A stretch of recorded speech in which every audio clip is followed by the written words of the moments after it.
Hey everybody, how's it going, people of the intertuber webernets? I am here in front of the old MacBook of Justice because I'm going to boot up GarageBand and do a little recording. Now, I talked to a friend about recording. He had some really good advice. He told me that I should try loading up do each song, and when I get to the drum tracks, that I should try recording each drum element, as in bass drum, snare drum, cymbal, tom, everything. It should have its own track, right? So, and because since I'm programming them with MIDI, you know, it's kind of like you try to do it all together. Well, you're going to end up having to adjust all the timing of everything. But anyway, so I really think that's a great idea.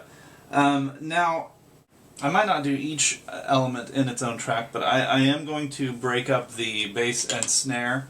That's what I did before with entanglements. I did the bass and snare together, and then I brought the cymbals in later on another track.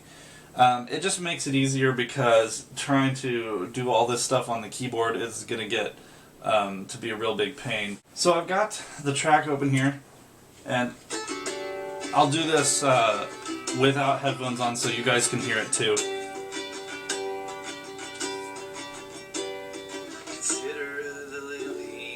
So what you're hearing now is the dummy track.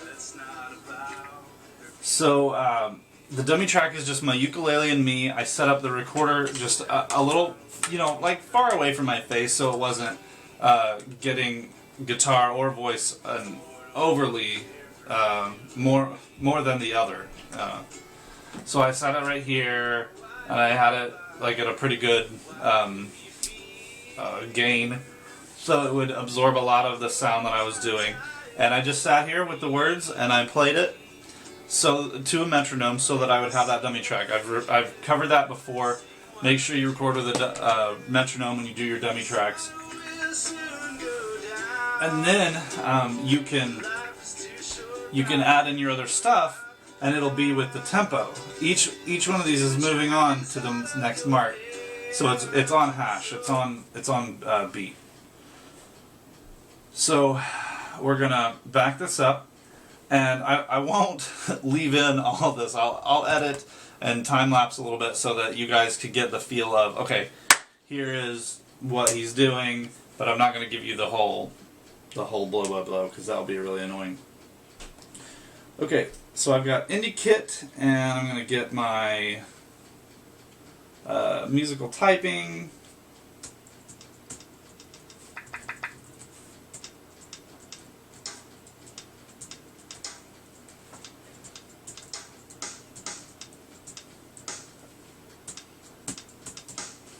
So it's going to be a little off because there's delay in response of the keys. I will quit everything else running so that it will do one thing. Okay, all right, guys. So we're going to arm this for recording. It's already armed because it's in GarageBand. You just have to highlight it, and it'll be armed. And we're gonna have the typing. So I have I know where the bass and the snare drum are, so I have that ready to go, and I can tweak anything about the MIDI instruments after the fact. So I'm really not looking for perfection in this. I'm just trying to get it down, and I'll correct all tempo problems or whatever as we go along. So.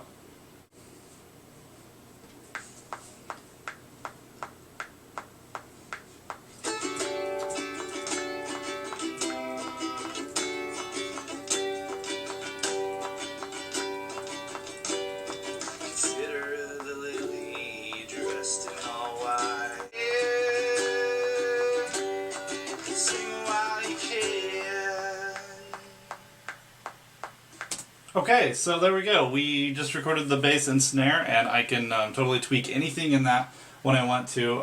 Really quickly, the way to do that is... Gotta move you over here.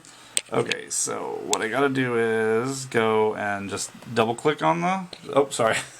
Double click on the green track right there where you just recorded. It's gonna bring it down there into the view of just this area of the editing area. Okay? So after you have recorded your dummy track and you're ready to put those drums in, as a guitarist, I'm not really a drummer. I don't really know all that much about drums, but I do know that you want to have slight variations in your drum beat, in your rhythm, your pattern that you use for different parts of the song. So your verse, I was doing do do do cap, do do do cap, very slow and easy, and let it flow. So you're not listening to really complex drums. You're listening to the words. You're listening to that kind of verse melody. And then when you get into, let's see, there was a pre-chorus. So why do you bother? Why do you fear? And then I build it up even more into the chorus. Sing while you can, darling, sing while you can. So I chatted my teeth because that's how I get into the rhythm that I'm doing. But so I added an extra snare beat, boom, cap, cap, boom, boom, boom, cap, boom, cap. So it kind of picks it up a little bit and picks up that pace. So that's what you got to do when you're recording these songs. Maybe you're not a drummer, you're just putting in drums on your own because you don't have a drummer or a drum set or whatever. So just keep that in mind. You want a variation, have a little variation to the patterns that you're using in the song.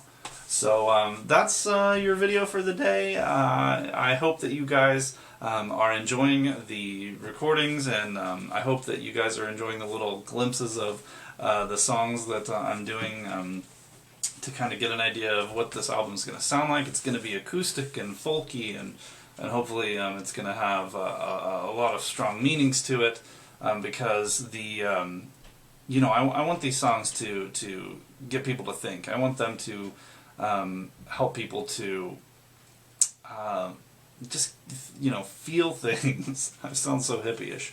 And I want also just people to understand that my origins of songwriting and why I'm getting to this point, and I want people to understand that I am a Christian man, and I do have these strong beliefs, and I want to put them into the music in a way that people can get it really quickly and understand it very simply. I don't want to be too complex for people out there that maybe have no idea what a Christian is or what Christianity is all about. So there you go, guys. There's a song for you, or there's a video for you today, and I hope you guys have a great day. Thanks for liking and sharing this video, commenting below. Let me know what you think and what you feel, and let me know your favorite soup flavor. I will talk to you guys all tomorrow.